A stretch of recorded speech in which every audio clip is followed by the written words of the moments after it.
तो हेलो दोस्तों, आज से हम बीएसएससी का सेट शुरू करने वाले हैं, जो हम 1 से लेकर 30 तक प्लेटफॉर्म वॉल्यूम 1 का शुरू करते हैं डिस्कशन। तो चलिए शुरू करते हैं आज की अपनी क्लास को। तो 16 सितंबर जो आपका फर्स्ट क्वेश्चन है, 16 सितंबर नहीं 16वीं शताब्दी में किस भारतीय शासक ने चांदी का सिक्का जारी किया और इसे रुपए का नाम दिया था? तो 16वीं शताब्दी में किस भारतीय शासक ने चांदी का सिक्का जारी किया और इसे रुपए का नाम दिया? तो ये थी 16वीं शताब्दी में जो रुपए का सिक्का जारी किया था वो था शेरशाह सूरी ने। किसने? शेरशाह सूरी ने चांदी का सिक्का जारी किया था और इसे रुपए का नाम दिया था। शेरशाह ने 178 ग्रेन का चांदी का रुपया व 380 ग्रेन का तांबे का दाम चलवाया था। शेरशाह के बचपन का नाम फरीद खां था। क्या था? फरीद खां था। शेरशाह ने उत्तर भारत में द्वितीय अफगान साम्राज्य की स्थापना की थी। किसने? शेरशाह ने उत्तर भारत में द्वितीय अफगान साम्राज्य की स्थापना की थी। करीब 1540 ईस्वी में कन्नौज या बिलग्रामी के युद्ध उसे कहा जाता है, उसे हुमायूं को पराजित कर सूर्य वंश की स्थापना की थी दिल्ली में। हुमायूं के साथ 2 युद्ध हुए थे। एक हुआ था 1539 ईस्वी में, एक हुआ था 1540 ईस्वी में, जो कि दोनों में ही हुमायूं पराजित हुआ था। और ये इसमें कन्नौज या बिलग्राम के युद्ध में वो पराजित हुआ। उसके बाद दिल्ली सल्तनत जो दिल्ली में है, मुगल एम्पायर को भगाकर शेरशाह सूरी ने कुछ समय तक राज किया था। अगला क्वेश्चन है, यू कैन विन नामक पुस्तक के लेखक निम्नलिखित में से कौन है? तो यू कैन विन नामक पुस्तक के लेखक कौन? तो यू कैन विन नामक पुस्तक के लेखक कौन है? शिव खेड़ा है। कौन है? शिव खेड़ा है। शिव खेड़ा एक भारतीय लेखक हैं। क्या? कौन है? एक भारतीय लेखक, कार्यकर्ता और प्रेरक वक्ता हैं। शिव खेड़ा ने कंट्री फास्ट फाउंडेशन नामक एक संगठन की स्थापना भी किया है। तो शिव खेड़ा ने कंट्री फास्ट फाउंडेशन नामक एक संगठन की स्थापना की है। संदीप माहेश्वरी भारत के सार्वजनिक वक्ता, प्रसिद्ध फोटोग्राफर और उद्यमिक हैं इसमें से। और दीपक करमारा हैं, जो कि ऑप्शन में दिया हुआ था। कौन है? एक भारतीय जिम्नास्टिक हैं। दीपक करमारा कौन है? भारतीय जिम्नास्टिक हैं, जो कि त्रिपुरा राज्य के निवासी हैं। कहाँ की? त्रिपुरा राज्य के निवासी हैं। और द स्मॉल वंडर पुस्तक दीपक करमारा ने की आत्मकथा है। तो दीपक करमारा से 3 क्वेश्चन जुड़े हुए हैं। ये एक जिम्नास्टिक की है, जो कि त्रिपुरा राज्य की रहने वाली है, जिसकी द स्मॉल वंडर पुस्तक लेखक की आत्मकथा किसकी है? दीपक करमारा की ही है। अगला क्वेश्चन है, यूनेस्को विरासत स्थल शोर मंदिर, क्या शोर मंदिर किस राज्य में स्थित है? तो यूनेस्को विरासत स्थल शोर मंदिर किस राज्य में स्थित है? मध्य प्रदेश में है कि महाराष्ट्र में है कि कर्नाटक में है कि तमिलनाडु में है? यूनेस्को विरासत स्थल शोर मंदिर किस राज्य में स्थित? यूनेस्को विरासत स्थल मंदिर शोर मंदिर कहाँ है? तमिलनाडु राज्य में स्थित है। कहाँ पर? तमिलनाडु राज्य में स्थित है। महाबलीपुरम के शोर मंदिर को 1984 ईस्वी में यूनेस्को के विश्व विरासत स्थल में शामिल किया गया है। तो महाबलीपुरम की जो शोर मंदिर है, जो तमिलनाडु में स्थित है, इसे 1984 में यूनेस्को की विश्व विरासत स्थल में शामिल किया गया है। शोर मंदिर का जो निर्माण था वो पल्लव वंश के शासक नरसिम्हा वर्मन के शासनकाल में बनवाया गया था। क्या? शोर मंदिर का जो कौन से वंश ने? पल्लव वंश के नरसिम्हन वर्मन ने बनवाया था, जो तमिलनाडु में स्थित है।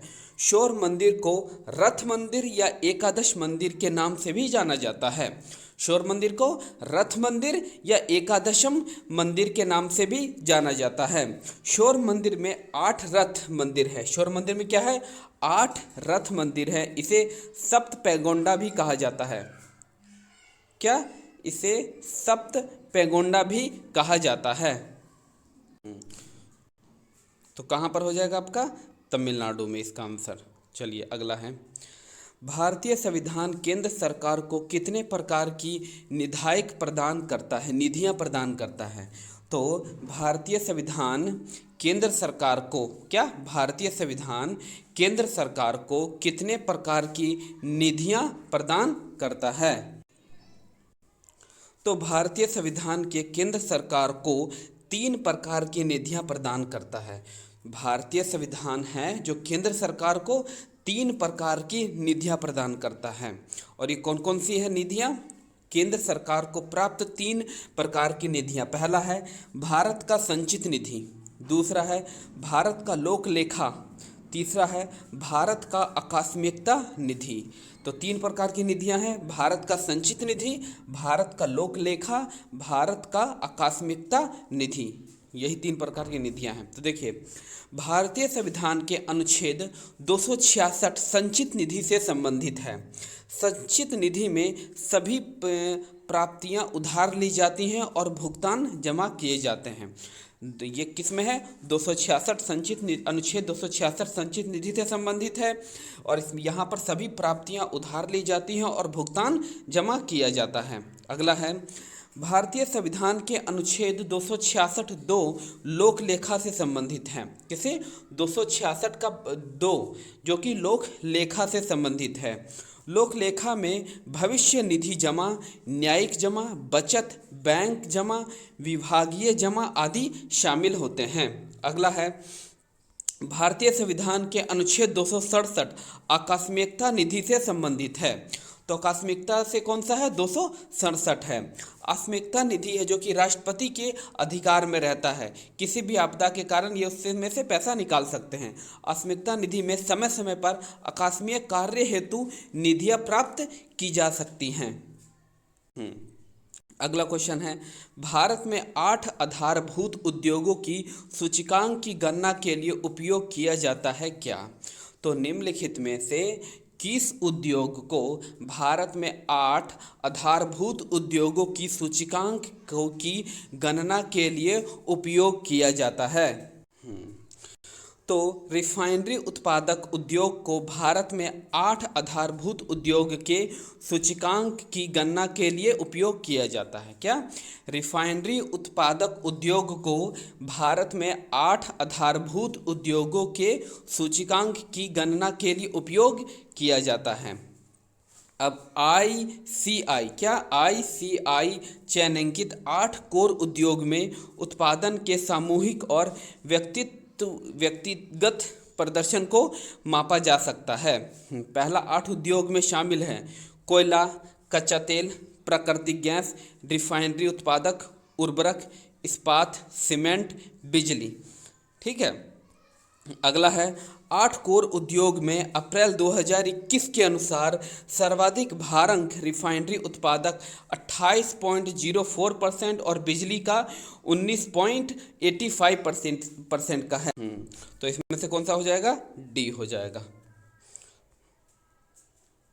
अगला है निम्नलिखित में से कौन सी प्रमुख नदी एक पूरब की ओर बहने वाली नदी नहीं है?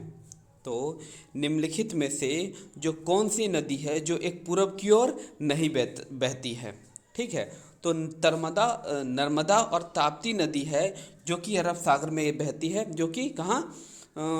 अरब सागर में गिरती है। तो नर्मदा नदी जो पूर्व की ओर बहने वाली नदियां नहीं है, क्योंकि ये पश्चिम की ओर बहने वाली नदी है। ये नर्मदा नदी मध्य प्रदेश के अमरकंटक से निकलकर मध्य प्रदेश गुजरात से होकर खंभवत की खाड़ी में गिर जाती है। कहाँ? नर्मदा नदी जो पूर्व की ओर बहती है वो मध्य प्रदेश के अमरकंटक से निकलकर गुजरात से होकर खंभवत खाड़ी में गिर जाती है। विध्वंस और सतपुड़ा पर्वतमाला के बीच बहने वाली नर्मदा नदी को गुजरात और मध्य प्रदेश की जीवन रेखा भी कहा जाता है। सरदार सरोवर बांध जो कि नर्मदा नदी पर ही है, और एक तावा नदी नर्मदा नदी की सबसे लंबी सहायक नदी है। अगर नर्मदा नदी की क्या बोलेंगे सहायक नदी सबसे लंबी, तो तावा जो नदी है वो नर्मदा नदी की सबसे सहायक लंबी नदी है। पश्चिम की ओर बहने वाली प्रमुख नदियां कौन कौन सी है? नर्मदा और ताप्ती, ठीक है। दूसरा हो गया लूनी, माही और साबरमती। तो ये कौन सी हो गई? ये सब पूर्व की ओर, पश्चिम की ओर बहती हैं। नर्मदा, ताप्ती, लूनी, माही और साबरमती। कौन सा हो जाएगा? नर्मदा नदी हो जाएगी। अगला है, नई लोक सभा निर्वाचन होने के उपरांत वर्तमान लोकसभा के अंतिम सत्र हेतु निम्नलिखित में कौन सा शब्द प्रयोग किया जाता है? तो नई लोकसभा निर्वाचित होने के उपरांत वर्तमान लोकसभा के अंतिम सत्र हेतु निम्नलिखित में कौन सा शब्द प्रयोग किया जाता है? तो नई लोकसभा निर्वाचित होने के उपरांत वर्तमान लोकसभा के अंतिम सत्र हेतु लैम डक, क्या लैम डक्ट शब्द का प्रयोग किया जाता है। क्या? नई लोकसभा निर्वाचित होने के उपरांत वर्तमान लोकसभा के अंतिम सत्र हेतु लैम डक शब्द का प्रयोग किया जाता है। प्रत्येक सदन में पीठासीन अधिकारी समेत कुल सदस्यों का 10वां हिस्सा होता है। लोकसभा और विधानसभा के लिए अस्थायी अध्यक्ष के लिए प्रो टेम्प शब्द का प्रयोग किया जाता है। क्या? लोकसभा और विधानसभा के लिए अस्थायी अध्यक्ष के लिए प्रो टेम्प शब्द का प्रयोग किया जाता है। प्रो टेम्प स्पीकर नवनिर्वाचित लोकसभा और विधानसभा के अध्यक्ष के चुनाव के पूर्व अस्थायी अध्यक्ष के दायित्व को संभालता है। प्रो स्टैम्प स्पीकर की नियुक्ति केंद्र में राष्ट्रपति और राज्य में गवर्नर करता है। ठीक है, तो ये क्या हो जाएगा? लैम्प डक हो जाएगा। नागरहोल राष्ट्रीय उद्यान डैश में स्थित है। तो नागरहोल जो राष्ट्रीय उद्यान है वह कहाँ स्थित है? जो नागरहोल राष्ट्रीय उद्यान है वो कर्नाटक में स्थित है। नागरहोल राष्ट्रीय उद्यान है जो कि कर्नाटक राज्य में स्थित है। नागरहोल राष्ट्रीय उद्यान कर्नाटक के मैसूर में स्थित है। नागरहोल राष्ट्रीय उद्यान कर्नाटक के मैसूर में स्थित है। नागरहोल राष्ट्रीय उद्यान को राजीव गांधी राष्ट्रीय उद्यान के नाम से भी जाना जाता है। नागरहोल राष्ट्रीय उद्यान को राजीव गांधी राष्ट्रीय उद्यान के नाम से भी जाना जाता है। नागरहोल उद्यान को 1988 में राष्ट्रीय उद्यान का दर्जा दिया गया था। नागरहोल को 1988 में राष्ट्रीय उद्यान का दर्जा दिया गया। अगला है, भारत में ब्रिटिश शासन के पहले गवर्नर जनरल कौन थे? तो भारत में ब्रिटिश शासन में पहले गवर्नर जनरल कौन थे? तो ये देखिए, भारत में ब्रिटिश शासन में पहले गवर्नर जनरल वॉरेन हेस्टिंग थे।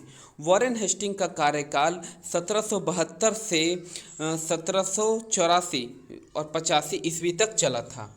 1773 में एक रेगुलिंग एक्ट आया था, उसके तहत वॉरेन हेस्टिंग को बंगाल का गवर्नर जनरल बनाया गया। पहले गवर्नर था, उसके बाद सबसे पहले इसे ही गवर्नर जनरल बनाया गया था, वॉरेन हेस्टिंग को ही। अगला है, वॉरेन हेस्टिंग ने कलकत्ता में प्रत्येक जिले में एक दीवानी तथा फौजदारी अदालत की स्थापना की। प्रत्येक जिले में कलकत्ता में एक दीवानी तथा फौजदारी अदालत की भी स्थापना की। वॉरेन हेस्टिंग ने ही 1781 ईस्वी में कलकत्ता मदरसा की भी स्थापना करवाई थी।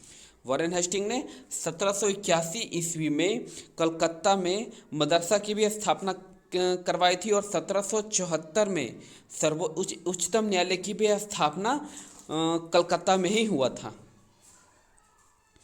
वॉरेन हेस्टिंग के कार्यकाल में 1784 में विलियम जोन्स ने कलकत्ता में एशियाटिक सोसाइटी ऑफ बंगाल की स्थापना की थी। तो वॉरेन हेस्टिंग के कार्यकाल में ही 1784 में विलियम जोन्स ने कोलकाता में एशियाटिक सोसाइटी ऑफ बंगाल की भी स्थापना की थी। 1791 ईस्वी में जोनाथन डंक ने बनारस में संस्कृत विद्यालय की स्थापना की थी। तो 1784 में ये एशियाटिक सोसाइटी ऑफ बंगाल की भी स्थापना होती है कलकत्ता में ही, और 1791 ईस्वी में जोनाथन डंक ने बनारस में संस्कृत विद्यालय की भी स्थापना की थी। और यहाँ पर वॉरेन हेस्टिंग के कार्यकाल में प्रथम आंग्ला मराठा युद्ध 1775 से 82 तक चला था और दूसरा एंग्ला मैसूर युद्ध, पहला एंग्ला मराठा युद्ध 1775 से 1782 तक, मगर दूसरा एंग्ला मैसूर युद्ध 1780 से 1784 के बीच में हुआ था। तो इसका आंसर हो जाएगा बी। भारतीय संविधान के निम्नलिखित में से कौन सा अनुच्छेद राष्ट्रपति पर महाभियोग हेतु प्रक्रिया का प्रावधान करता है? तो भारतीय संविधान के कौन से अनुच्छेद के तहत राष्ट्रपति पर महाभियोग हेतु प्रक्रिया का प्रावधान करता है? तो भारतीय संविधान का कौन सा अनुच्छेद? अनुच्छेद 61 में राष्ट्रपति पर महाभियोग हेतु प्रक्रिया का प्रावधान करता है। राष्ट्रपति पर महाभियोग प्रक्रिया भारतीय संविधान में अमेरिका के संविधान से लिया गया है। कहाँ के? अमेरिका के संविधान से। अनुच्छेद 73 संघ की कार्यपालिका शक्ति से संबंधित है। तो अनुच्छेद 73 किसे संबंधित है? संघ की कार्यपालिका शक्ति से संबंधित है। अनुच्छेद 78 राष्ट्रपति को सूचना प्रदान करने से संबंधित प्रधानमंत्री का दायित्व है। यानी अनुच्छेद 78 के तहत राष्ट्रपति को सूचना देना है, संबंधित प्रधानमंत्री का ये दायित्व है। अनुच्छेद 88 सदनों के बारे में मंत्रियों और महान्यायवादियों के अधिकार से संबंधित है। तो अनुच्छेद 88 में सदनों के बारे में मंत्रियों और महान्यायवादियों के अधिकार से संबंधित है। पंचायती राज से संबंधित निम्नलिखित कथनों में कौन सा सही नहीं है? कौन सा कथन सही नहीं है? तो पंचायती राज व्यवस्था भारतीय ग्रामीण जीवकों के युग में एक अभिनव अंग रहा है। 73वां संविधान संशोधन 15 अगस्त 1993 से प्रभावित है। यह त्रिस्तरीय जैविक है और अनुच्छेद 243 जी के महत्व की संविधान के अनुच्छेद में इसके महत्व को बढ़ाता है। तो चलिए इसका डिस्कशन देखते हैं। पंचायती राज के संबंध में जो गलत कथन है वो 73वां संविधान संशोधन 15 अगस्त 1993 को प्रभावित हुआ था, जबकि ये हुआ था कब? 24 अप्रैल 1993 को हुआ था। कब हुआ था? 24 अप्रैल 1993 को प्रभावित हुआ था। भारत में पंचायत व्यवस्था प्राचीन काल से ग्रामीण जीवन का युगों में एक अभिनव अंग रही है। तो ये बिल्कुल ठीक था। ठीक है, गलत आपका दूसरा था।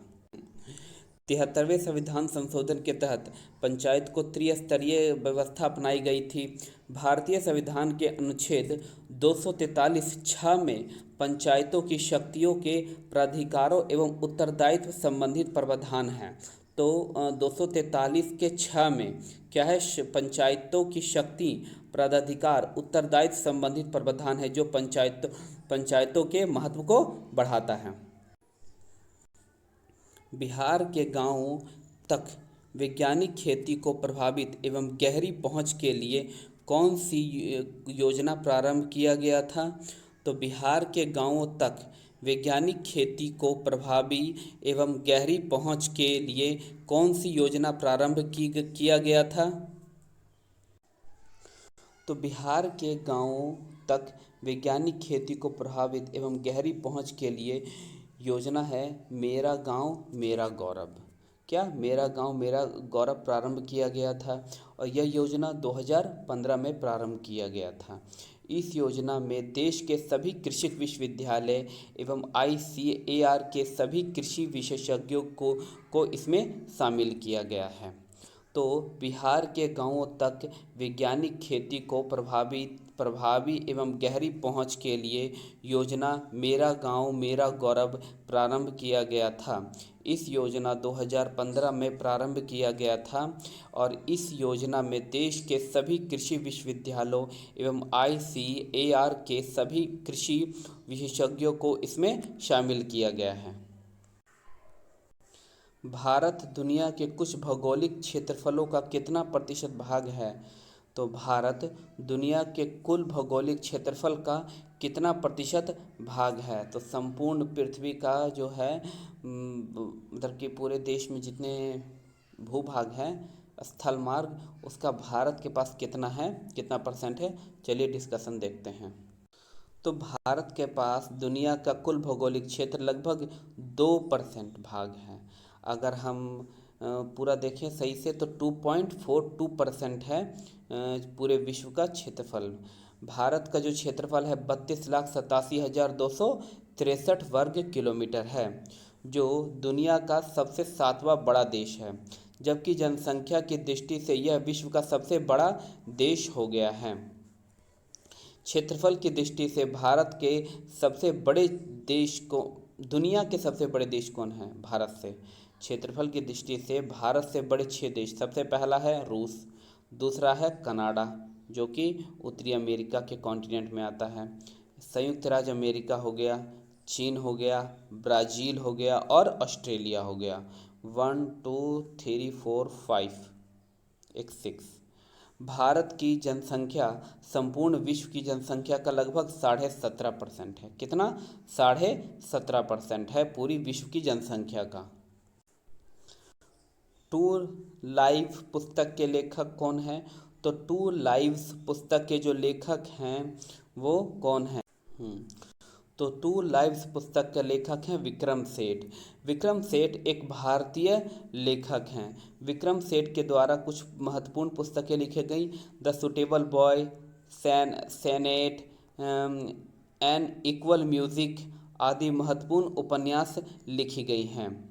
एक वी.एस. नायपाल भी हैं द्वारा रचित है a bad in the river, A band in the river, a house पर मिस्टर विश्वास, ए हाउस पर मिस्टर विश्वास, हाफ ए लाइफ, जिसके ऊपर एक फिल्म भी बनी है हाफ ए लाइफ, नहीं हाफ ए लाइफ नहीं, हाफ ए गर्लफ्रेंड पर बनी है, हाफ ए लाइफ।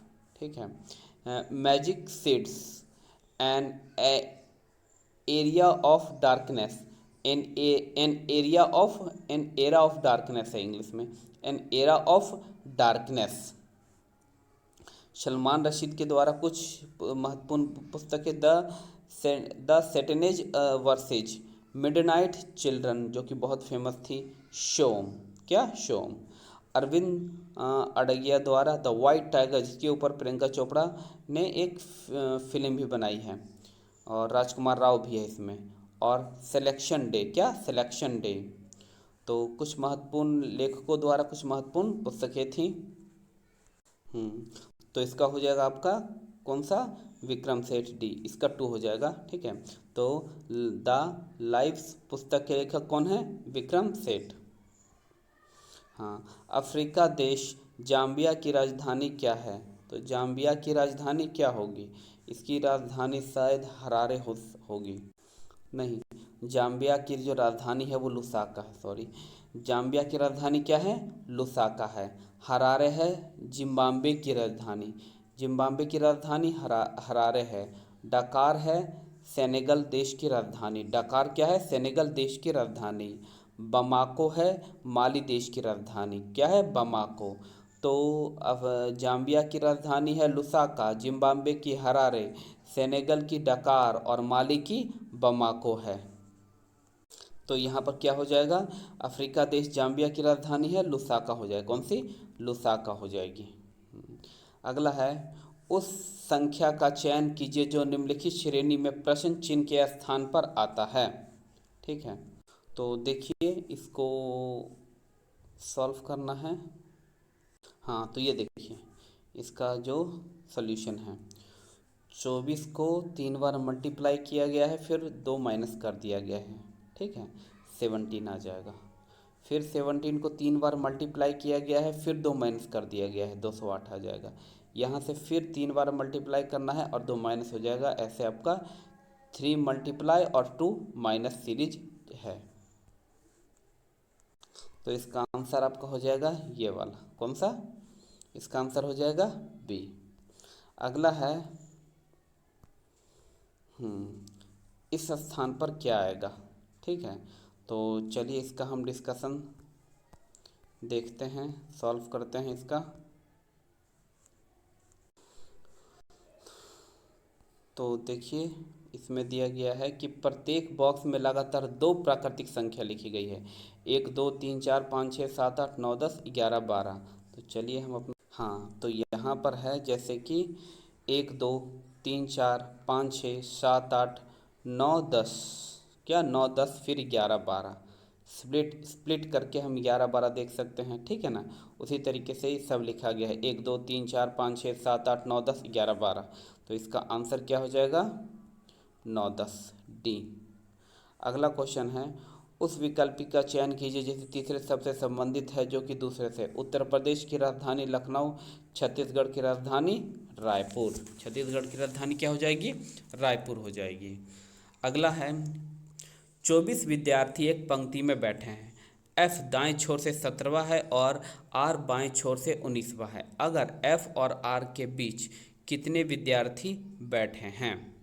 तो अगर एफ देखा जाए तो वो दाएं छोर से 17वां है और आर है जो कि बाएं छोर से 19वां है। तो एफ दाएं छोर से 17वां है और आर बाएं छोर से 19वां है। तो एफ का बायां छोर क्या होगा? तो 24 माइनस 17 कर देंगे और प्लस 1 कर देंगे, यानी कि 8 हो जाएगा। कितना? 8 हो जाएगा, ठीक है। तो वही यानी कि एफ क्या आएगा? यहाँ पर आ जाएगा, 8वां स्थान इसका होगा। कहाँ से? तो ये दाएं छोर से 17वां है, यानी कि बाएं छोर से ये 8वां हो जाएगा। दाएं छोर से 17वां है तो बाएं छोर से 8वां हो जाएगा। और वहीं पर अगर हम आर का देखें तो 19 माइनस 8 माइनस 1 करेंगे तो यहाँ पर देखिए, यहाँ पर वो आर है जो कि बाएं छोर से 19वां है, तो यहाँ पर 19 आ जाएगा बाएं छोर से। तो इसके बीच में कितने विद्यार्थी होंगे? 1 2 3 4 5, कितने हो जाएंगे?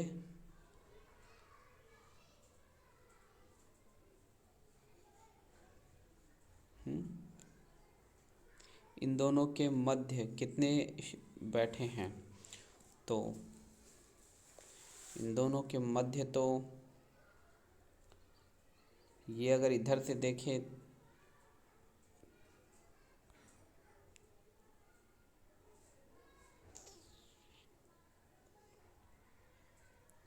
एफ और आर के मध्य 10 विद्यार्थी हैं। एफ और आर के मध्य 10 विद्यार्थी हैं।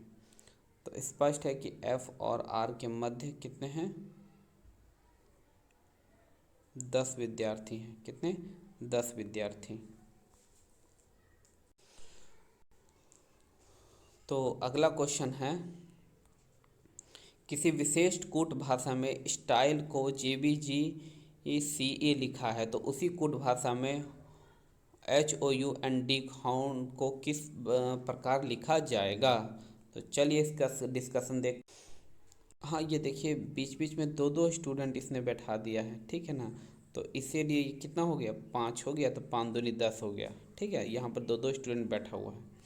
चलिए दूसरा क्वेश्चन है,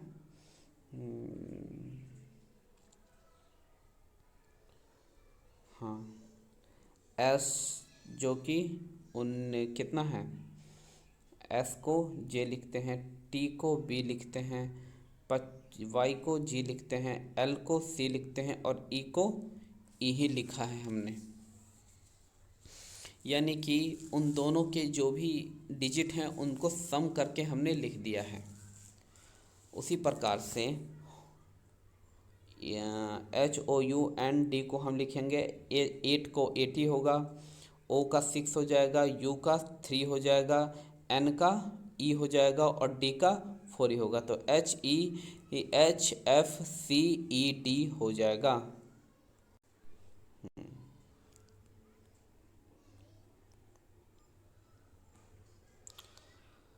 इसका चयन कीजिए, यानी कि 6 3 9 5 45, तो 8 1 9, ये 65 कहाँ से आ जाएगा? तो इसका डिस्कशन देखते हैं हम सब कि किस तरीके से किया गया है। तो चलिए, 3 और 6 का स्क्वायर कर दिया गया है 9 36 45, 1 और 8 का स्क्वायर करके 64 और 1 65, 6 और 13 का स्क्वायर करके 215 आ गया है। तो यहाँ पर हम क्या कर रहे हैं? सबके नंबर्स को स्क्वायर करके मल्टीपल कर रहे ऐड कर रहे हैं, तो इसका स्क्वायर हो जाएगा और आंसर आपका आ जाएगा 205। ठीक है, तो कुछ स्पेशल रीजनिंग का ही हम करते हैं डिस्कशन। ठीक है, क्योंकि टाइम बहुत सॉल्व करने में काफ़ी टाइम लग जाएगा, तो ये सब क्वेश्चन आप कर लीजिएगा। ठीक है, अम, सुबह के सुबह के सभा के दौरान बच्चों को एक पंक्ति में राहुल दोनों सिरों से 16वें स्थान पर है, तो पंक्ति में कुल कितने स्टूडेंट होंगे? तो 31। कितने? 31 हो जाएंगे। वेद ए बिंदु ए से पूर्व की ओर 15 मीटर चलता है, तो ये तो हो ही जाएगा आपका। ठीक है, तो हम सिर्फ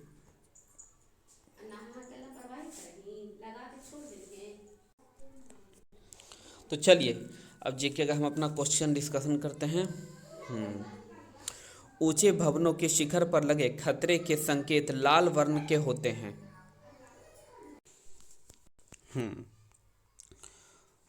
तो ऊंचे भवनों के शीर्ष पर लगे खतरे के संकेत लाल वर्ण के होते हैं और इन्हें दूरी से आसानी से देखा जा सकता है, क्योंकि इन वर्णों की अपेक्षा लाल वर्ण का प्रकाश क्यों होता है?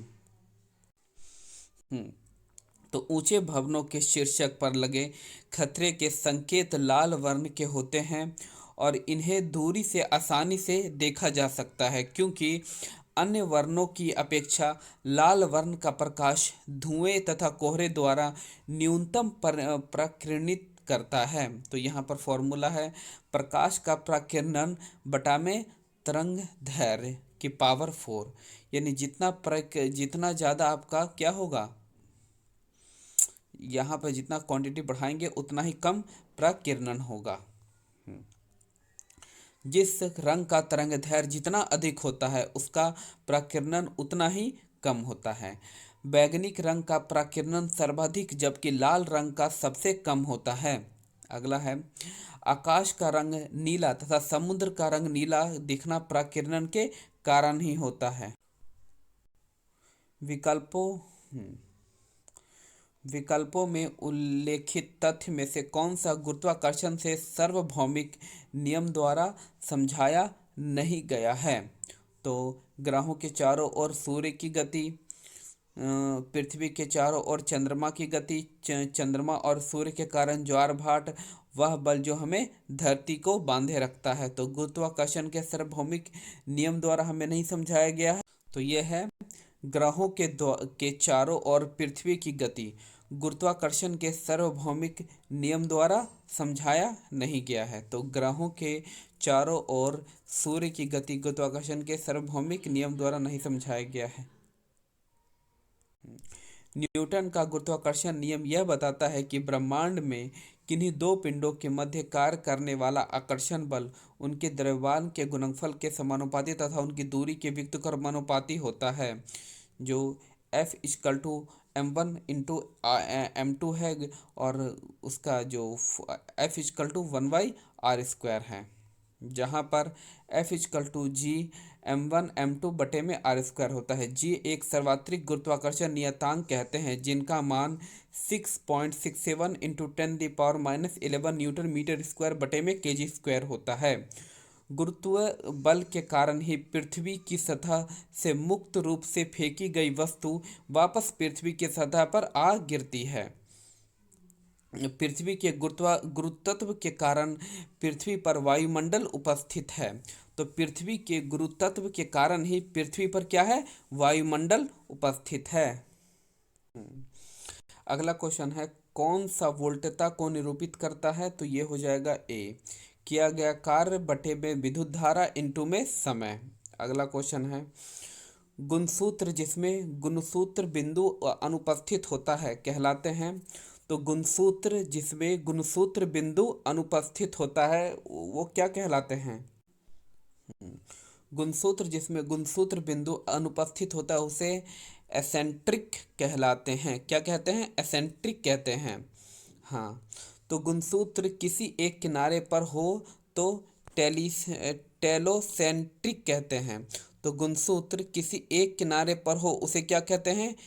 टीलोसेंट्रिक कहते हैं। ऐसे स्थान पर जो जिसमें एक गुणसूत्र का भाग बड़ा दूसरा का छोटा हो उसे एरो एक्रोसेंट्रिक कहते हैं। क्या कहते हैं? एक्रोसेंट्रिक कहते हैं।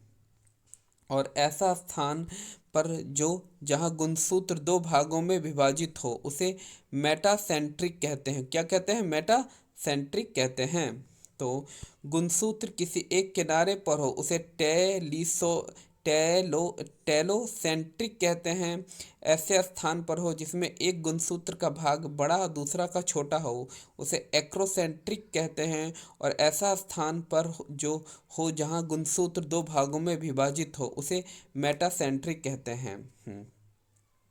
गुणसूत्रों को बाहर जिन जिन यदि कोशिकाओं में होती हो तो उन्हें प्लाज्माजीन कहा जाता है। तो गुणसूत्रों के बाहर जिन कोशिकांगों में होती है उन्हें क्या कहलाता है? प्लाज्माजीन कहा जाता है। एसेंट्रिक, क्या? एसेंट्रिक यानी कि डी हो जाएगा। जब प्रकाश नेत्र में प्रवेश करता है तो अधिकांश अपवर्तन कहाँ होता है? तो जब प्रकाश है जो नेत्र में प्रवेश करता है तो अधिकांश अपवर्तन कहाँ होता है? दूरस्थ वस्तुओं से परिवर्तित प्रकाश किरणें स्वच्छमंडल यानी कि कॉर्निया, नेत्रोद, लेंस तथा अत्यंत कांचभा द्रव्य से गुजरते हुए रेटिना पर फोकसित होता है। अतः जब प्रकाश नेत्र में प्रवेश करता है तो उसका अधिकांश अपवर्तन स्वच्छमंडल कॉर्निया पर होता है। कहाँ पर? स्वच्छमंडल कॉर्निया पर होता है। अधिकांश प्रकाश का अपवर्तन तब होता है जब दोनों माध्यमों का अपवर्तनांक सर्वाधिक होता है। तो अधिकांश प्रकाश का अपवर्तन तब होता है जब दोनों माध्यमों का अपवर्तनांक सर्वाधिक होता है। मानव नेत्र के विभिन्न अवयवों के अपवर्तनांक की सारणी इस प्रकार है। वायु का जो अपवर्तनांक है 1 है। कॉर्निया का जो अपवर्तनांक है 1.376 है। नेत्रोद का जो अपवर्तनांक है 1.336 है। लेंस का है 1.42 है। कांच प्रभा द्रव्य का है 1.336 है। तो इसका आंसर क्या हो जाएगा? स्वच्छमंडल यानी कि कॉर्निया पर सबसे अधिकांश प्राप्त होता है। वायु की कांच का आयताकार स्लैब पर आपतित किरण प्रकाश किरण के गमन पथ से 4 विद्यार्थियों ABCD ने चित्र में के अनुसार दिखाया गया है। अब यहाँ पर ये देखिए इसमें कौन सा सही होगा? कौन सा सही होगा? ABCD। तो जब प्रकाश एक माध्यम से दूसरे माध्यम में प्रवेश करती है तो अपने मार्ग के थोड़ा क्या विचलित हो जाती है, और जब बाहर निकलती है तो भी विचलित हो जाती है। तो ये बी वाला सही होगा। कौन सा? बी वाला सही होगा। तो चलिए डिस्कशन देख लेते हैं। तो वायु के कांच का आयताकार स्लैब आपतित किरण पर ABCD 4 इस अवस्था दी गई है, जिसमें से किसी कांच के स्लैब में तिरछी आपतित प्रकाश किरणें आपतित के किरणों के दिशा के समांतर निर्गत होंगी। जब प्रकाश की किरणें एक माध्यम से दूसरे में जाती है तो अपने मार्ग से विचलित हो जाती है। प्रकाश के अपने पथ से इस प्रकार के विचलन को ही क्या कहते हैं? प्रकाश का अपवर्तन। ठीक है। अपवर्तनांक C इस बटे में भी होता है, यानी कि निर्वात में प्रकाश का वेग, माध्यम में प्रकाश का वेग। अपवर्तनांक sin I बटे में sin R होता है, इसका फॉर्मूला। लेंस की शक्ति का SI मात्रक क्या होता है? तो लेंस की शक्ति का जो SI मात्रक होता है वो डायोप्टर होता है। क्या होता है? डायोप्टर। लेंस की शक्ति का SI जो मात्रक होता है वो डायोप्टर होता है। लेंस की शक्ति P = 1/2 m मीटर होता है। हाइपरमेट्रोपिया से ग्रसित व्यक्तियों को दूर की वस्तुओं को स्पष्ट रूप से देख पाता है, किंतु निकट की वस्तुओं को वो नहीं देख सकता। निकट दृष्टि दोष से उपचार में उपयुक्त फोकस दूरी के अवतल लेंस का उपयोग किया जाता है। दूर दृष्टि दोष के उपचार में उपयुक्त फोकस दूरी के उत्तक लेंस का उपयोग किया जाता है। गतिशील विद्युत आवेश उत्पन्न करता है क्या? तो गतिशील जो विद्युत आवेश है वो उत्पन्न करता है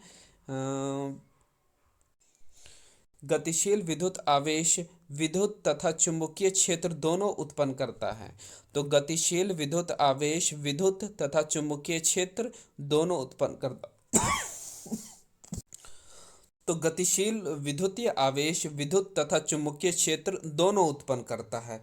चुंबकीय तीव्रता एक सदिश राशि है। क्या है? एक सदिश राशि है। चुंबकीय तीव्रता का मात्रक न्यूटन बटे एम्पियर मीटर अथवा वेबर बटे मीटर स्क्वायर या टेस्ला होता है। एल्युमिनियम की चुंबकशीलता लोहे से कम होती है। क्या होती है? लोहे से कम होती है। एक समान चुंबकीय क्षेत्र की बल रेखाएं परस्पर समांतर एवं बराबर बराबर दूरियों पर होती हैं। लौह चुंबकीय पदार्थों की तीव्र चुंबक तत्व डोमेन के कारण ही होता है। इसमें कौन सा जो सूत्र है वो अल्केन को दर्शाता है? कौन सा जो सिंबल है वो अल्केन को दर्शाता है? देखो, तो 3 प्रकार के होते हैं, एल्केन, अल्काइन और अल्काइल।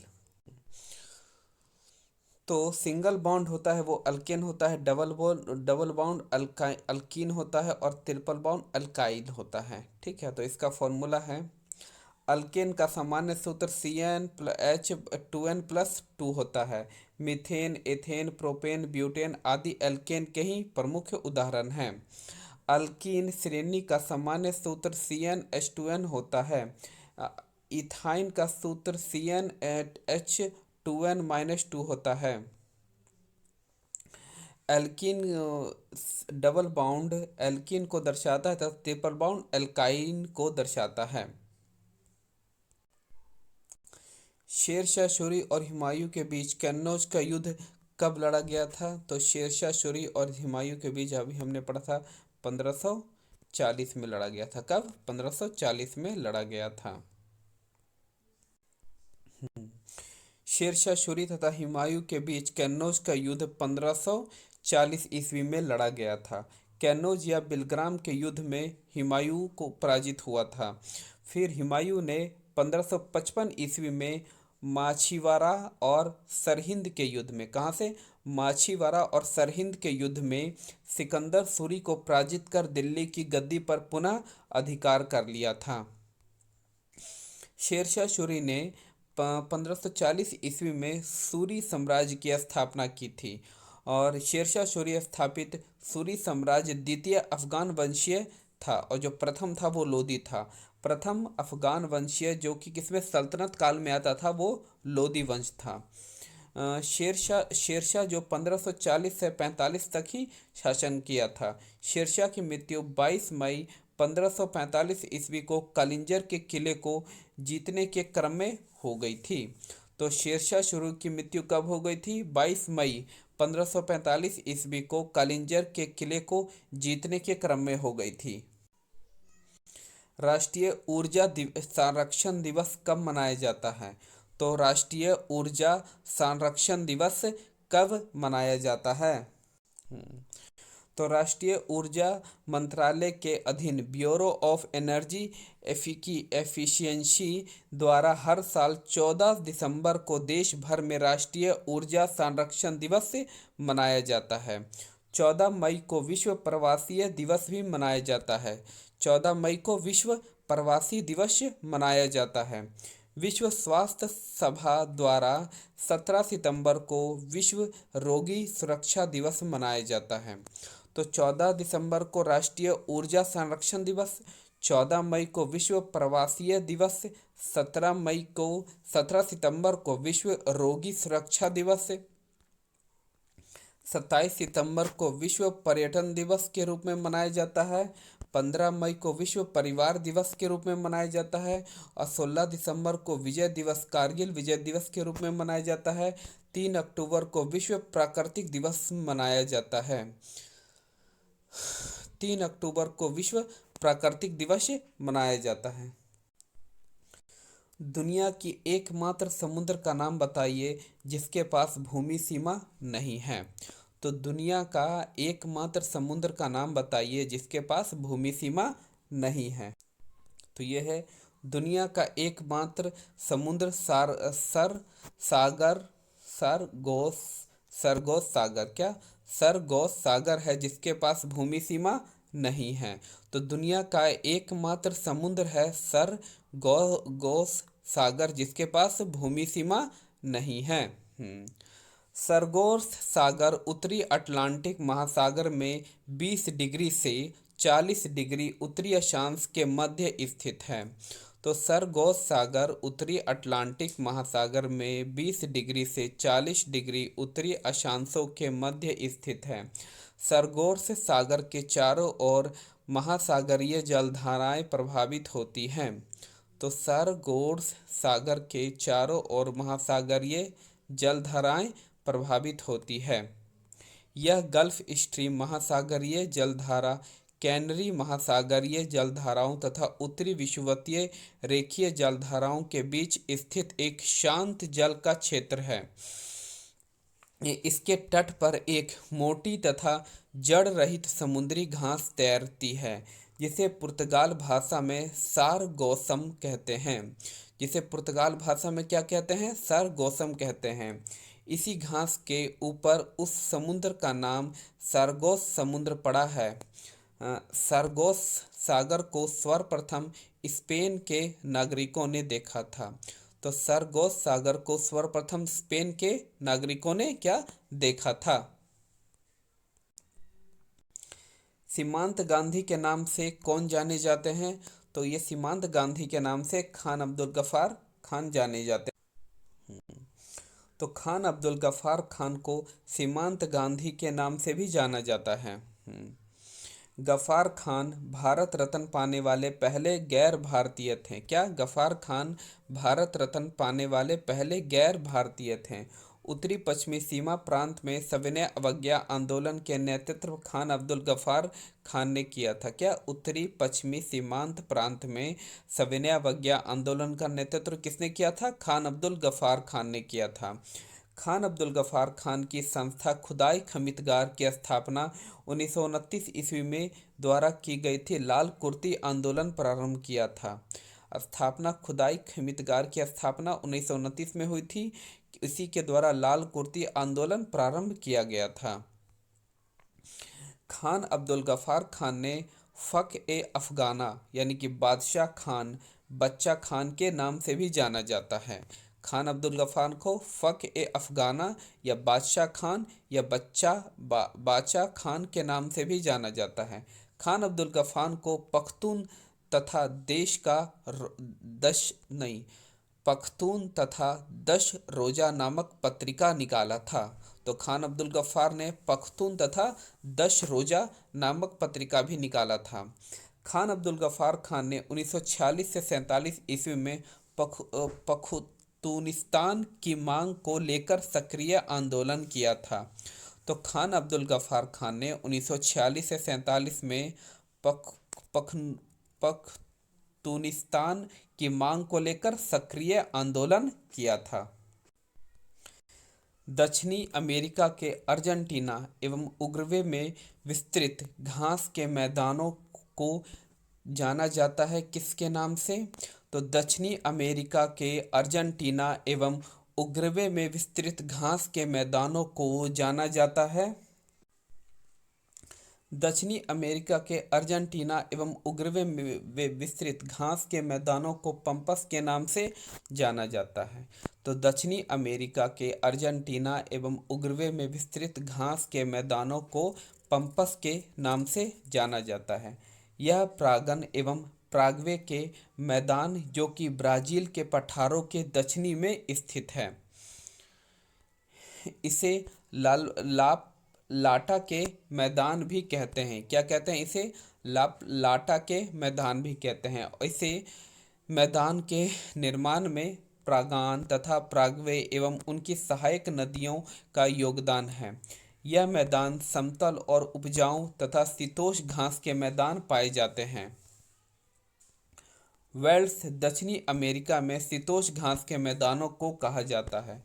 वेल्स दक्षिणी अमेरिका में शीतोष्ण घास के मैदानों को कहा जाता है।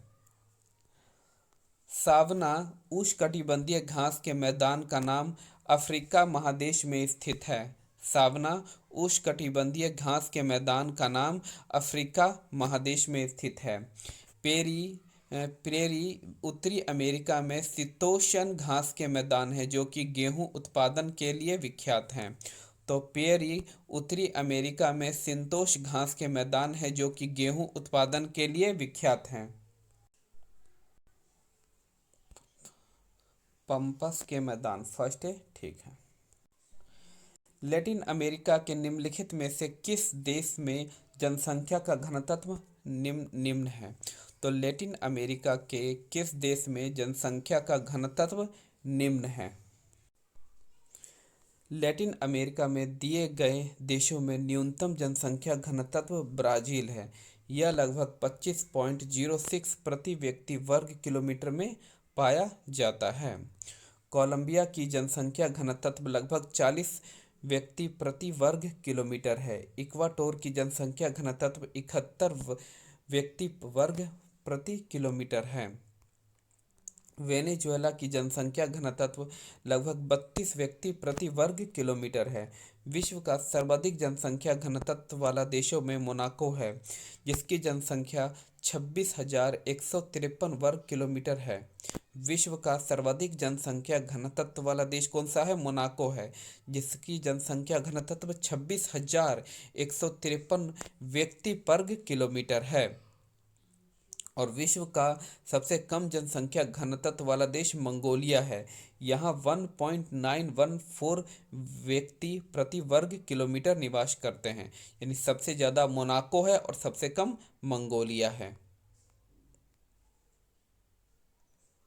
तो लैटिन अमेरिका में दिए गए न्यूनतम जनसंख्या घनत्व ब्राजील का है एवं 25.6 व्यक्ति वर्ग किलोमीटर। कौन सा हो जाएगा? ब्राज़ील हो जाएगा। अगर पूरी दुनिया में बोलेंगे तो आपका किस देश में जनसंख्या घनत्व निम्न है, तो यह हो जाएगा मंगोलिया। और सबसे ज़्यादा मोनाको, क्या?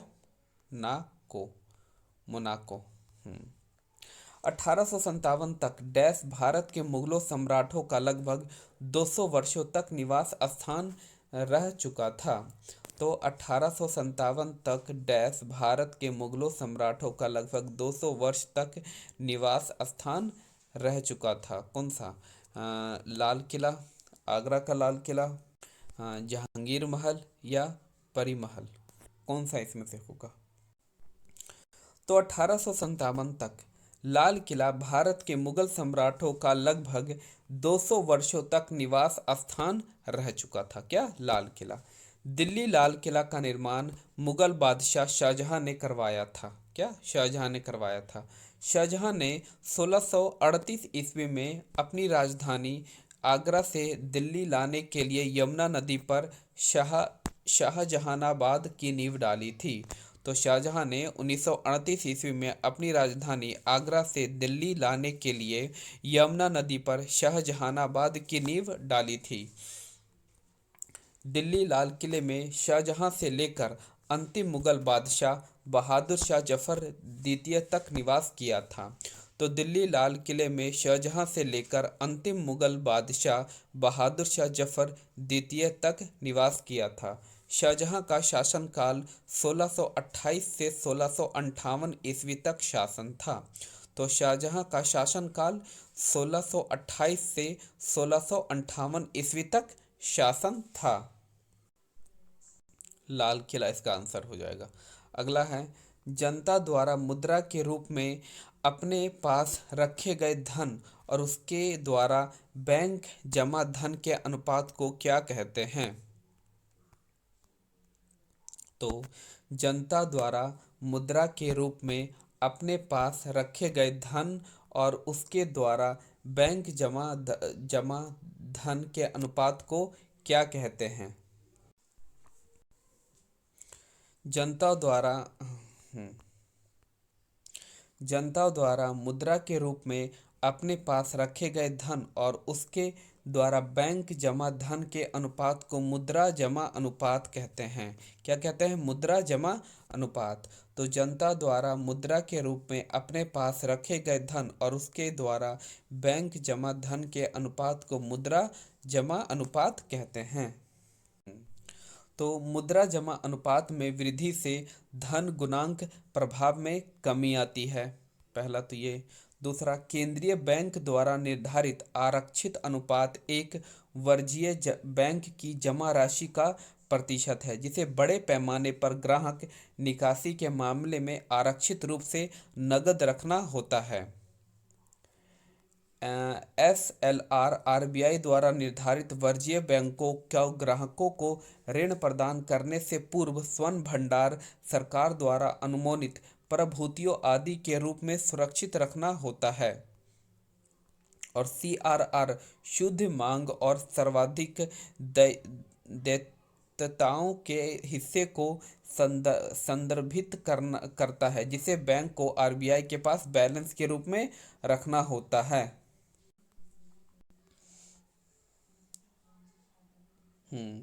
तो अगला है, इजराइल की मुद्रा को क्या कहते हैं? तो इजराइल की मुद्रा को न्यू शौकेल कहते हैं। क्या कहते हैं? न्यू शौकेल कहते हैं। तो इजराइल की मुद्रा को न्यू शौकेल कहते हैं। ठीक है। इजराइल की संसद का नाम क्या है? नेसेट। क्या है? इजराइल की संसद का नाम नेसेट है। बैथलम इजराइल का नगर है। क्या है? बैथलम इजराइल का नगर है, जहां ईसा मसीह का जन्म हुआ था। ईसा मसीह का जन्म बैथलम में हुआ था। मोसाद इजराइल की एक गुप्तचर संस्था है। हमास फिलिस्तीन का आतंकवादी संगठन है। क्या है? हमास फिलिस्तीन का आतंकवादी संगठन है।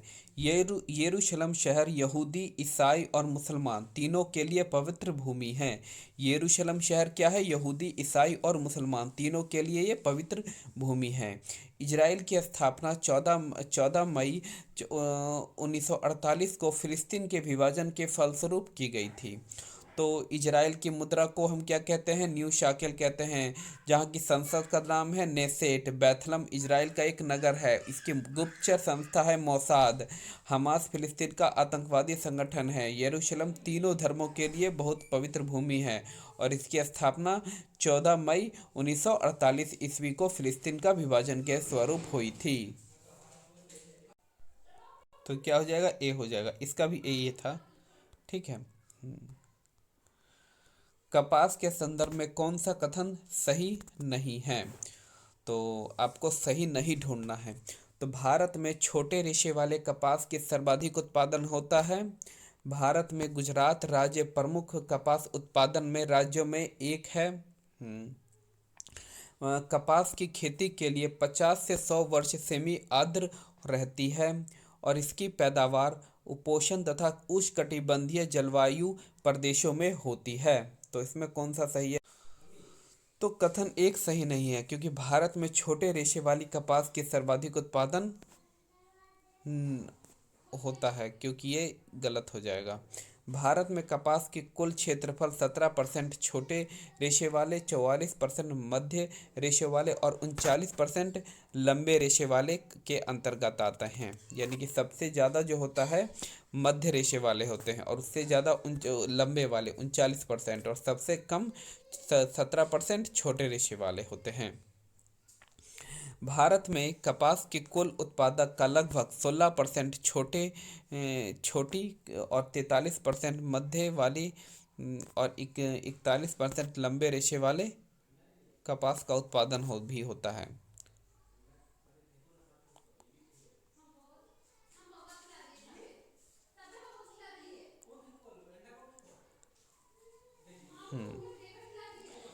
कपास उद्योग कपास उपोषण क्या? कपास उपोषण उष्णकटिबंधीय पौधा है, जिसे कि कितने टेम्परेचर की 21 से 25 डिग्री सेल्सियस टेम्परेचर की ज़रूरत होती है और यह काली मिट्टी में इसके लिए उपयुक्त माना जाता है। इसे सफ़ेद सोना भी कहा जाता है। विश्व में सबसे लंबे वो कपास का सबसे बड़ा उत्पादक है उत्पादक एवं निर्यातक है यूएसए। कौन सा है? यूएसए। भारतीय भारतीय भूवैज्ञानिक सर्वेक्षण का मुख्यालय कहाँ स्थित है? तो भारतीय भूवैज्ञानिक सर्वेक्षण का मुख्यालय कहाँ स्थित है? तो भारतीय भूवैज्ञानिक सर्वेक्षण का जो मुख्यालय है वो कोलकाता में है। कहाँ पर है? भारतीय भूवैज्ञानिक सर्वेक्षण का मुख्यालय कहाँ है? कोलकाता में स्थित है। भारतीय भूवैज्ञानिक सर्वेक्षण की जो स्थापना हुई थी वो हुई थी 1851 ईस्वी में। भारतीय जीएसआई ये की जो स्थापना हुई थी वो कब हुई थी? 1851 ईस्वी में। यह भारत सरकार के खाद्य मंत्रालयों के अधीन के अंतर्गत आता है। भारत में ब्रिटिश ईस्ट इंडिया कंपनी ने 1836 में कोयला समिति के नाम से एक समिति गठित किया था, जिसका उद्देश्य कोयले की उपलब्धता की खोज एवं अध्ययन करना था।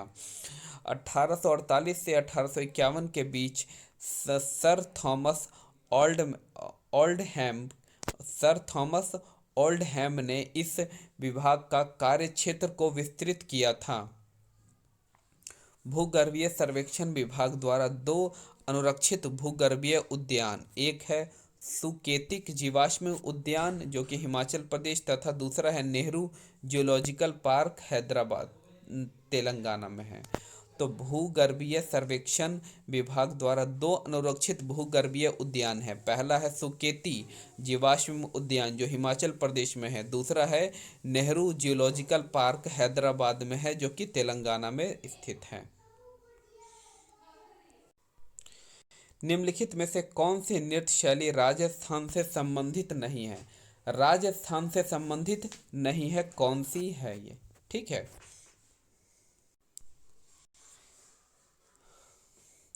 लावणी नृत्य है जो कि राजस्थान से संबंधित नहीं है। लावणी नृत्य कहाँ का है? महाराष्ट्र राज्य का है। कहाँ का? महाराष्ट्र राज्य का है। लावणी महाराष्ट्र से लोक संगीत का सबसे लोकप्रिय शैली में से एक है। यह पारंपरिक नृत्य और गीत का संयोजन है। पोवाड़ा महाराष्ट्र का वीर गाथा गीत है। पोवाड़ा है जो कि गीत शिवाजी जैसे नायकों से जुड़ा हुआ है। पोवाड़ा क्या है? पोवाड़ा गीत है जो कि शिवाजी जैसे नायकों से जुड़ा हुआ है। डांडिया रस गुजरात का पारंपरिक लोक नृत्य है। डांडिया कहाँ का है? गुजरात का पारंपरिक लोक नृत्य है। मांडा राजस्थान राज्य का लोक गीत है, संगीत है। मांडा कहाँ का है? राजस्थान राज्य का लोक संगीत है। गोवी गीत क्या? गोवी गीत महाराष्ट्र और गोवा का महिलाओं द्वारा गीत का गायन किया जाता है। और वनवान जम्मू कश्मीर का लोक संगीत है। तो वना वन जम्मू कश्मीर का लोक नृत्य है। तो एक बार फिर देख लेते हैं।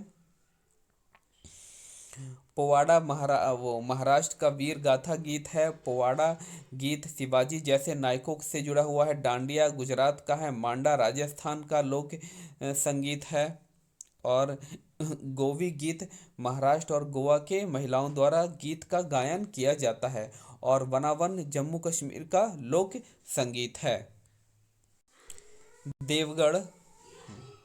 देवगढ़ का दशावतार मंदिर निम्नलिखित में किस राज्य में स्थित है? तो देवगढ़ का जो दशावतार मंदिर है वो किस राज्य में स्थित है?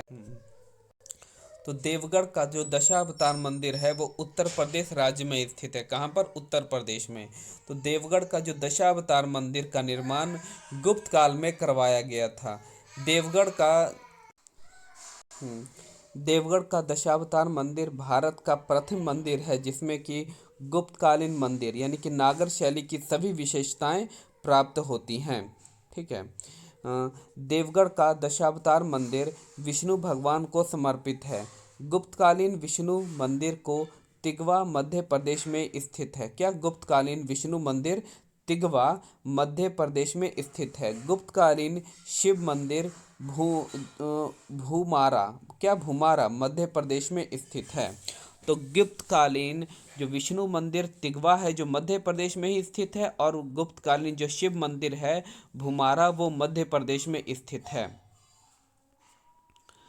गुप्तकालीन जो पार्वती मंदिर है वो नायन कुठार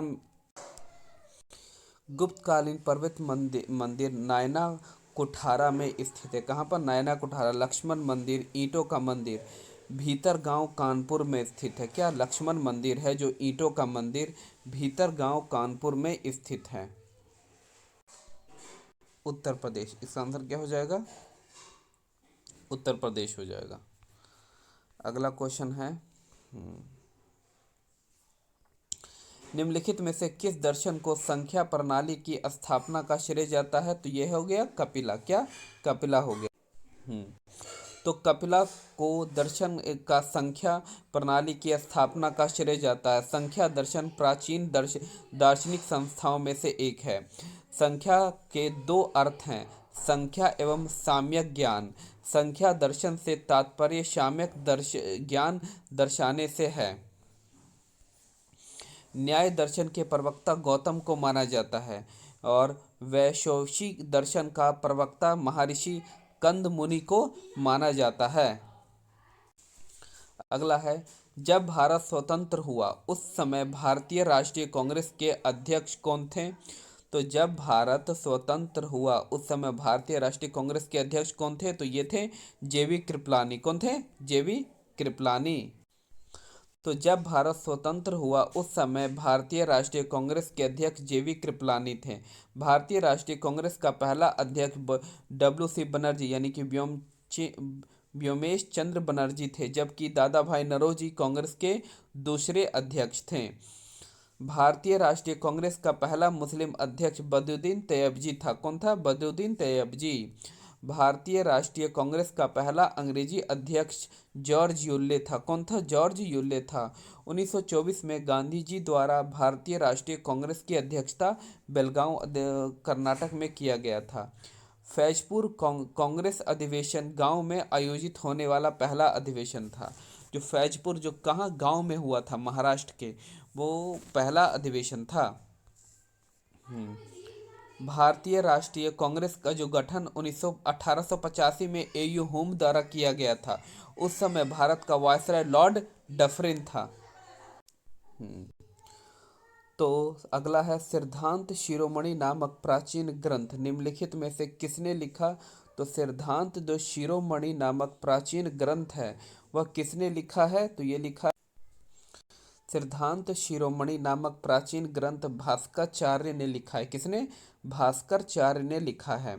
गणित के पुस्तक लीलावती के जो लेखक हैं वो भास्कराचार्य द्वितीय हैं। तो देखना, सिद्धांत शिरोमणि भास्कराचार्य फर्स्ट ने लिखा है और लीलावती पुस्तक लीलावती जो कि मैथ की है उसे भास्कराचार्य द्वितीय ने लिखा है। बारहमगीर गुप्त युगनीर खगोल शास्त्री थे जो ब्रहजगत्ता, पंच सिद्धांत और बहा संहिता आदि के प्रमुख ग्रंथ थे। ब्रह्मगुप्त प्रसिद्ध गणितज्ञ थे। इन्हें ब्रह्म विस्फुट सिद्धांत के क्षेत्र, व्यवहार और वित्र क्षेत्र, चक्रीय चतुर्भुज आदि विषयों की विवेचना की थी। और आर्यभट्ट, क्या? आर्यभट्ट अपनी पुस्तक में आर्यभट्टियम में बताए गए सूर्य स्थिर है, पृथ्वी घूमती है, इन्होंने बताया था। हाँ, तो इसका आंसर क्या हो जाएगा आपका? भास्कराचार्य। पंजाब हिमालय डैश नदियों के मध्य स्थित है। तो पंजाब हिमालय डैश नदियों के मध्य स्थित है। पंजाब हिमालय सिंधु और सतलज नदी के मध्य स्थित है। क्या? पंजाब हिमालय सिंधु और सतलज नदी, पंजाब हिमालय क्या? सिंधु और सतलज नदी के मध्य स्थित है। इसका जो विस्तार हुआ था मुख्यतः जम्मू कश्मीर तथा हिमाचल प्रदेश में है। इसी कारण से इसे कश्मीर व हिमाचल हिमालय भी कहा जाता है। हिमाचल के इस भाग को काराकोरम, लद्दाख, पीर पंजाल, धौलाधर और जास्कर श्रेणी में स्थित है। तो पंजाब जो हिमालय है सिंधु और सतलज नदियों के मध्य स्थित है और इसका जो मुख्य विस्तार जम्मू कश्मीर और हिमाचल प्रदेश में है, इसीलिए इसे क्या? कश्मीर व हिमाचल का हिमालय भी कहा जाता है। हिमालय के इसी भाग को काराकोरम, लद्दाख, पीर पंजाल, धौलाधर व जास्कर श्रेणी में आते हैं। तो कौन सा? सिंधु और सतलज नदी। ठीक है। 19वें एशियाई खेलों में भारतीय महिला क्रिकेट टीम ने कौन सा पदक प्राप्त किया है? तो 19वें एशियाई खेलों में जो भारतीय महिला क्रिकेट टीम ने है, कौन सा पदक जीता है?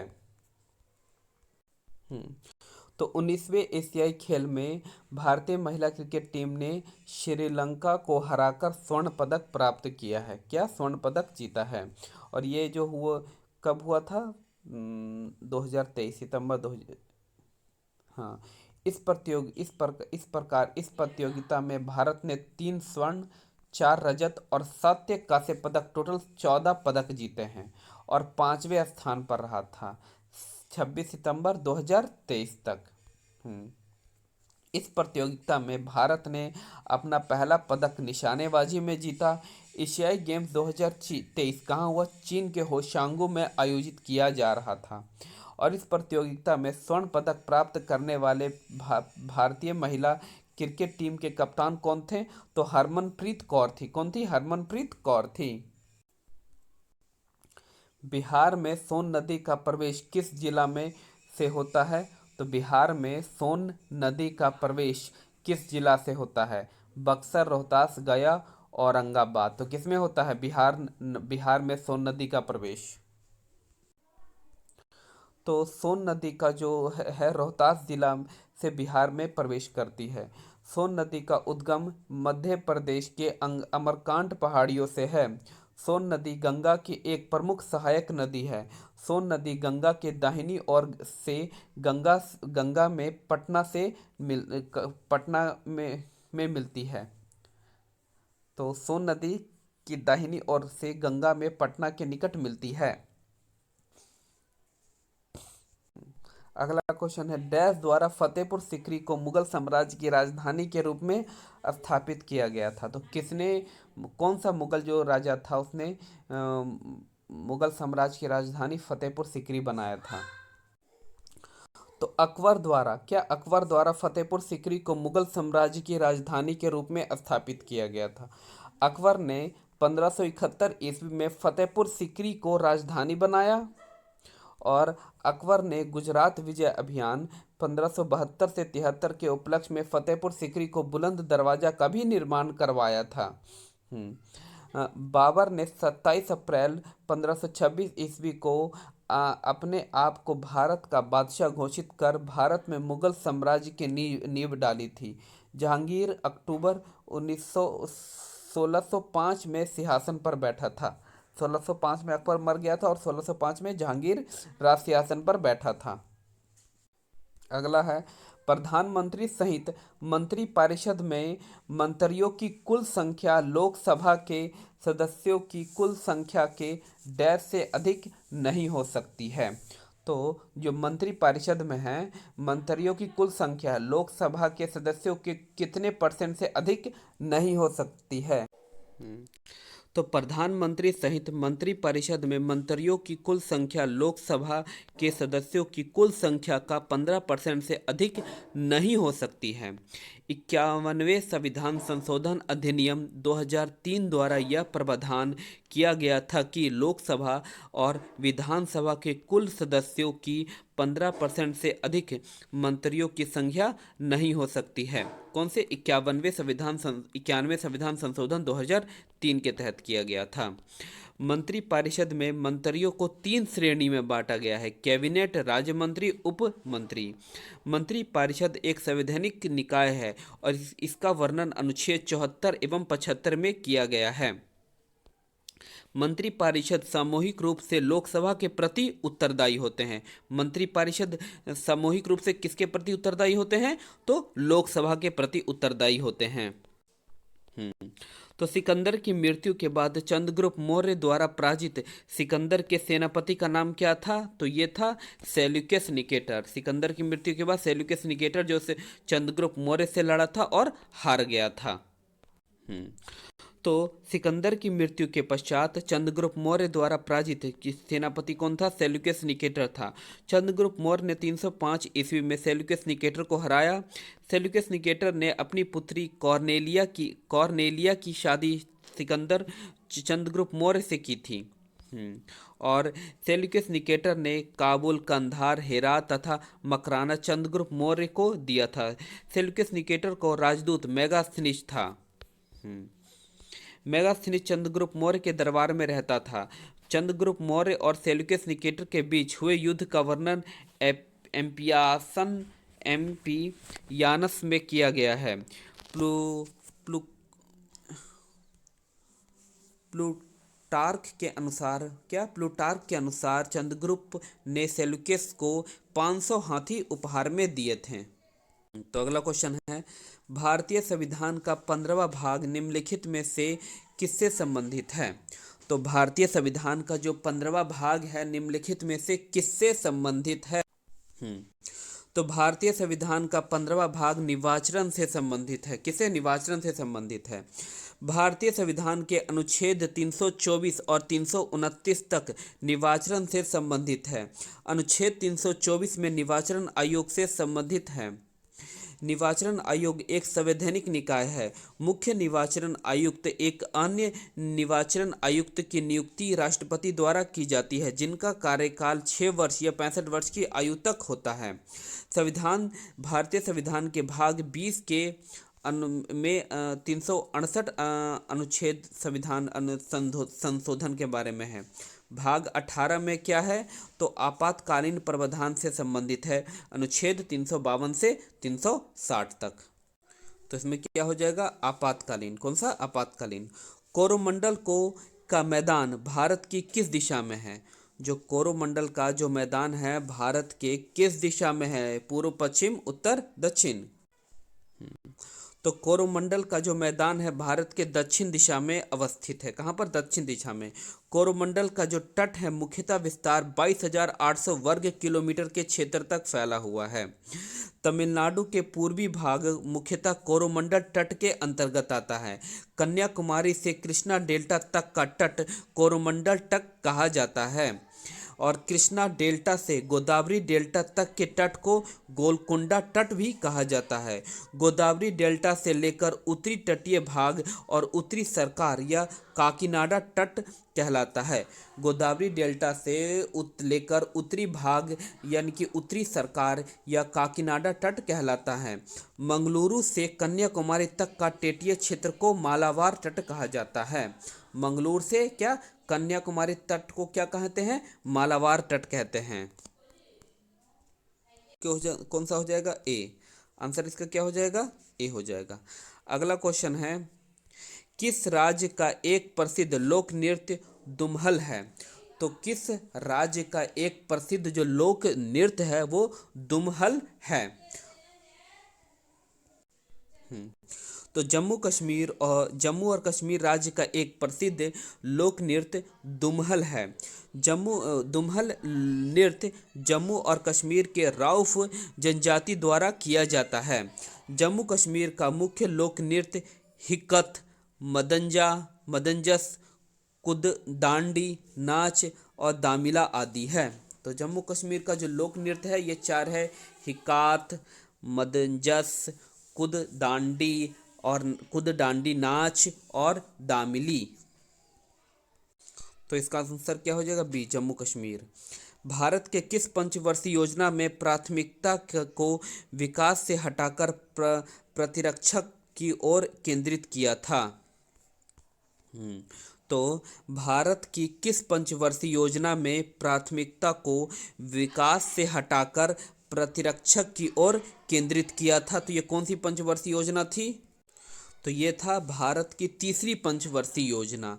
जो प्राथमिकता क्या था इसका? विकास से हटाकर प्रतिरक्षा की ओर केंद्रित किया था। क्यों? क्योंकि तीसरी पंचवर्षीय योजना के समय 1962 ईस्वी में भारत और चीन के बीच में युद्ध हुआ और इसी कारण से 1965 में भारत और पाकिस्तान के बीच में युद्ध हुआ। अतः इस योजना की प्राथमिकता को विकास से हटाकर प्रतिरक्षा की ओर केंद्रित किया गया। तीसरी पंचवर्षीय योजना 61 से 66 तक के लिए था और इसके बाद सरकार ने योजना अवकाश 66 से 67 से 68 तथा 68 से 69 घोषणा करनी पड़ी थी। तीसरी पंचवर्षीय योजना का लक्ष्य वृद्धि 5.6 था, लेकिन वास्तविक वृद्धि दर 2.4% ही रही थी। दूसरी पंचवर्षीय की योजना का रूपरेखा महालनोबिस के नेतृत्व में किया गया था।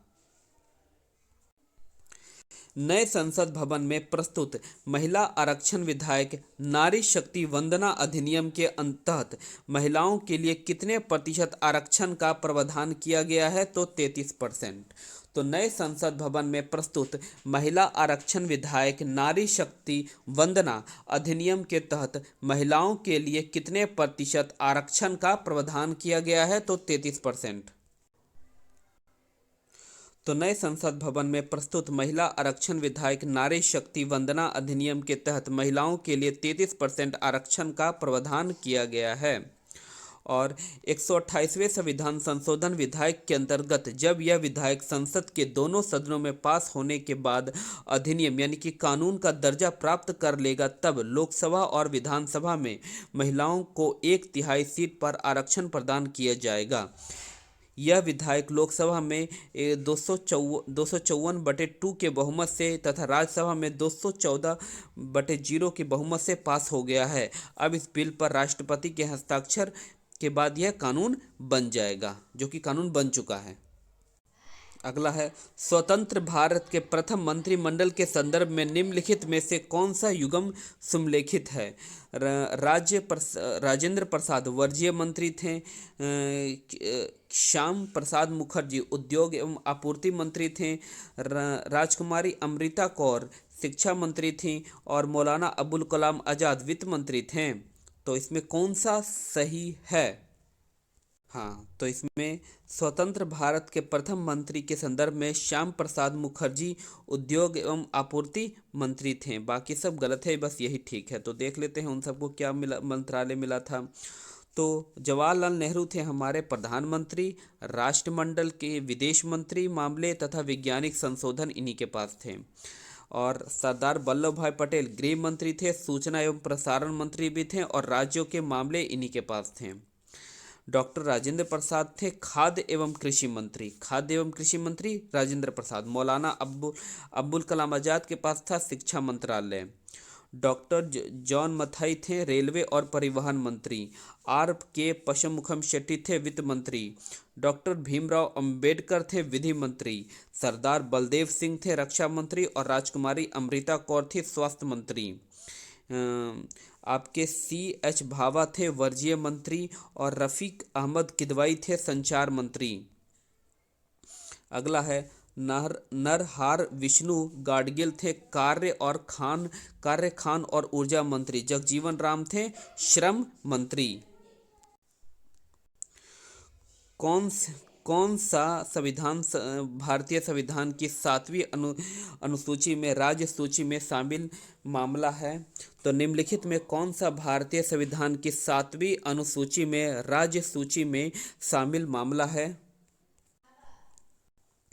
बाजार और मेला भारतीय संविधान की 7वीं अनुसूची राज्य सूची में विषय है। राज्य सूची में टोटल 66 विषय हैं। वर्तमान में राज्य सूची के अंतर्गत 59 विषय शामिल हैं। राज्य सूची में जैसे कि पुलिस, जेल, सार्वजनिक व्यवस्था, कृषि, सिंचाई, स्वास्थ्य व्यवस्था। शिक्षा में शिक्षा, समाचार पत्र, रोजगार, वन्य जीवों के संरक्षण जैसे विषय समवर्ती सूची के अंतर्गत आते हैं। ठीक है। मूल संविधान में समवर्ती सूची में 47 थे, परंतु अब 52 हैं। संघ सूची में 97 विषय थे, वर्तमान में संघ सूची में 98 हैं, 100 हैं, अब टोटल 100 हो गए हैं। संघ सूची के अंतर्गत विदेश मंत्रालय, बैंकिंग आदि, रेलवे उल्वे सब विदेश और रक्षा ये सब विदेश मंत्रालय में ही वो संघ सूची में ही आता है। कौन सा आएगा आपका? C बाजार मेले। महिला हॉकी। हाँ, महिला हॉकी जूनियर एशिया कप 2023 का खिताब किस देश ने जीता? तो महिला हॉकी जूनियर एशिया कप 2023 का खिताब किस देश ने जीता? तो जो महिलाओं का जो एशिया जूनियर कप जो हॉकी हुआ था 2023 में, वो भारत ने जीता है। भारत ने दक्षिण कोरिया को 2-1 से हराकर पहली बार महिला जूनियर हॉकी एशिया कप जीता है। पुरुष एक एशिया हॉकी कप 2023 का खिताब भी भारत ने ही जीता है, यानी पाकिस्तान को हराकर। यानी कि महिला का भी और पुरुष का भी दोनों ने भारत ने ही जीता है 2023 में। महिला ने कोरिया को हराया, दक्षिण कोरिया को, और भारत ने पाकिस्तान को हराया। तो जून 2023 में 2021 के लिए गांधी शांति पुरस्कार से किसे सम्मानित किया गया? तो ये गीता प्रेस को किया गया। किसे? गीता प्रेस को, गोरखपुर को किया गया है। अगला क्वेश्चन है, 2023 में इसरो द्वारा चंद्रमा पर अपना तीसरा मिशन चंद्रयान-3 किस रॉकेट से लॉन्च किया गया था? तो ये LVM-3M4 के द्वारा किया गया था। तो 2023 में इसरो ने चंद्रमा पर अपना तीसरा मिशन चंद्रयान-3 LV-3M4 रॉकेट से किया। इस मिशन के तहत चंद्रयान-3 को 14 जुलाई सन 2023 को दोपहर को 2:35 बजे श्रीहरिकोटा के सतीश धवन अंतरिक्ष केंद्र से उड़ान भरी थी। टोक्यो ओलंपिक 2020 का आदर्श वाक्य क्या था? तो टोक्यो ओलंपिक 2020 का जो आदर्श वाक्य था, टोक्यो ओलंपिक 2020 में आदर्श वाक्य था यूनाइटेड बाय इमोशन। तो यूनाइटेड बाय इमोशन जो था वो टोक्यो ओलंपिक का आदर्श वाक्य था। टोक्यो ओलंपिक 2020 में जो 2021 में आयोजित हुआ था, जिनमें भारत ने कुल 7 पदक प्राप्त किए थे।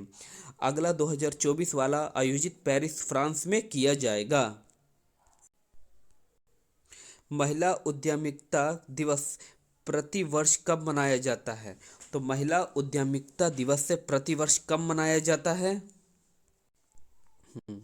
तो महिला उद्यमिता दिवस प्रति वर्ष 16 नवंबर को मनाया जाता है। महिला उद्यमिता दिवस वर्ष 2014 से मनाया जा रहा है।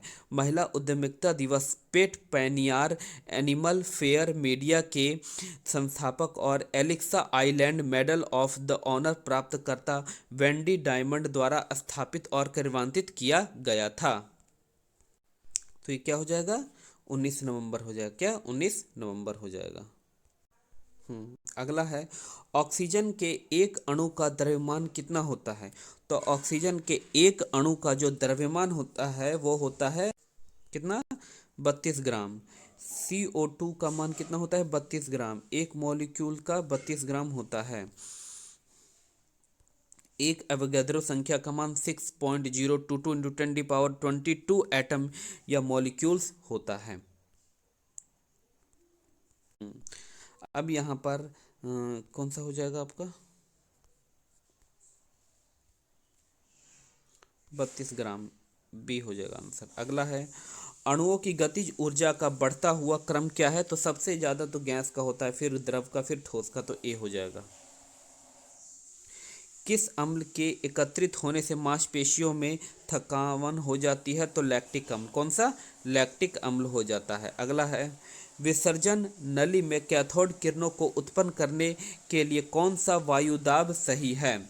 तो विसर्जन नाली में कैथोड किरणों को उत्पन्न करने के लिए कौन सा वायुदाब सही है?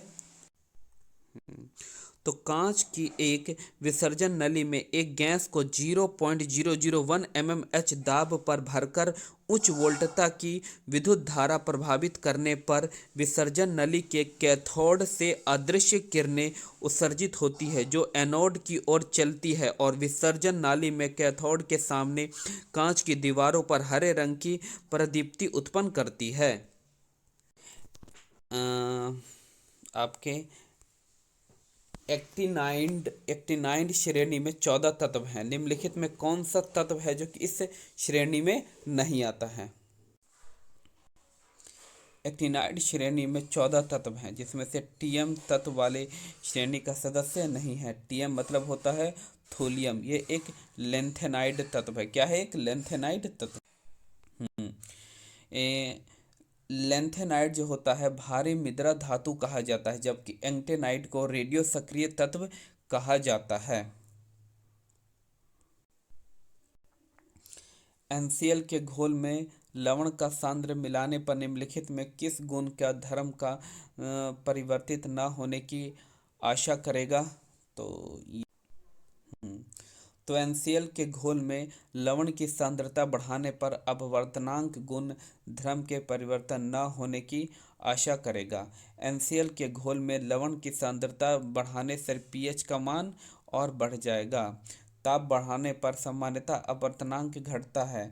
लाल रंग का अपवर्तनांक सबसे कम होता है, बैंगनी रंग का अपवर्तनांक सबसे अधिक होता है। अगला है लाइकोपोडियम ट्रैकियोफाइडा किस उपसंघ के सदस्य हैं? तो लाइकोपोडियम और ट्रैकियोफाइडा किस उपसंघ के सदस्य हैं?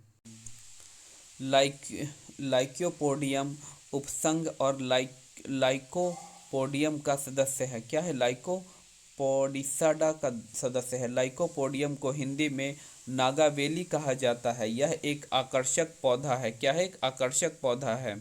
इसका विवाह तथा अन्य अवसरों पर सजावट में करते हैं। जब यह पौधा खुली जगहों या मैदानों में फैलता है तो इसे बलिलता कहते हैं। क्या कहते हैं? बलिलता कहते हैं। तो क्या हो जाएगा आपका आंसर इसका? लाइकोपोडियस।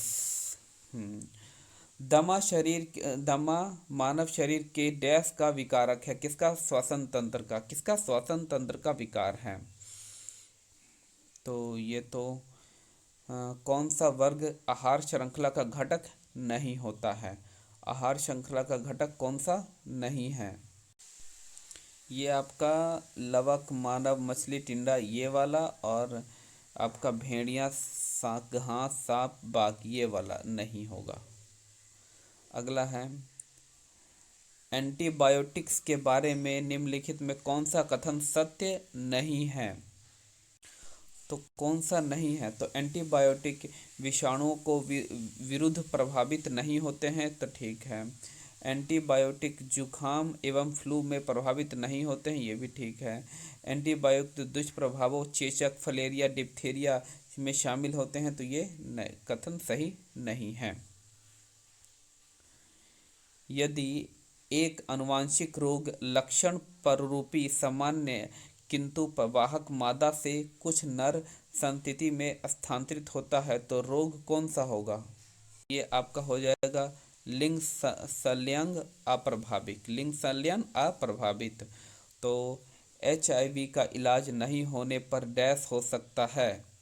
HIV नहीं तो एड्स हो सकता है। तो HIV का इलाज नहीं होने पर क्या हो सकता है? एड्स हो सकता है। तो आज हमने टोटल जीके वाले 75 क्वेश्चन को डील किया है, या फिर उससे ज़्यादा ही होगा। ठीक है, तो अब हम मिलते हैं नेक्स्ट वीडियो में।